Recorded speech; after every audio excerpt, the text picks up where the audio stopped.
Arab దేశాలన్నీ కలిసి Arab దేశాలకి ఉన్నటువంటి కూటమి ఇప్పుడు ఒక హెచ్చరిక జారీ చేయటం కాదు, ఆదేశాలు జారీ చేసేసింది. ఏమనంటే ఇజ్రాయెల్ రఫా మీద దాడి చేయొద్దని చెప్పాం, కానీ రఫా మీద దాడి చేసింది. కాబట్టి ఇజ్రాయెల్కి సంబంధించినటువంటి వ్యాపారవేత్తలు అరబ్ దేశాల్లో సుమారు 60 మంది వరకు ఉన్నారు. వ్యాపారవేత్తలు కావచ్చు, పారిశ్రామికవేత్తలు కావచ్చు, తమ బిజినెస్ని అరబ్ దేశాల్లో నిర్వహించుకుంటున్నారు.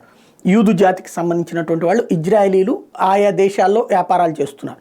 ఇప్పుడు వాటి మీద నిషేధం విధిస్తూ వాళ్ళకి సంబంధించిన ఆస్తులు సీజ్ చేయడంతో పాటుగా వాళ్ళని దేశం నుండి పంపించేయండి అంటూ అరబ్ లీగ్ ఇప్పుడు ఆయా అరబ్ దేశాల్లో ఉన్నటువంటి వాళ్ళకి ఆదేశాలు జారీ చేసింది లేదా సూచించింది. తద్వారా ఇజ్రాయెల్ మీద కట్టడి చేయాలంటే దాని ఆర్థిక మూలాలు దెబ్బతీయాలి, దానికి సంబంధించినటువంటి విదేశాల్లో ఉన్నటువంటి వాళ్ళని అడ్డుపెట్టి దెబ్బతీయాలన్నటువంటి కొత్త ఎత్తుగడకి అరబ్ దేశాలు వచ్చినాయి అన్నటువంటి విషయం ఇప్పుడు స్పష్టంగా కనబడుతోంది.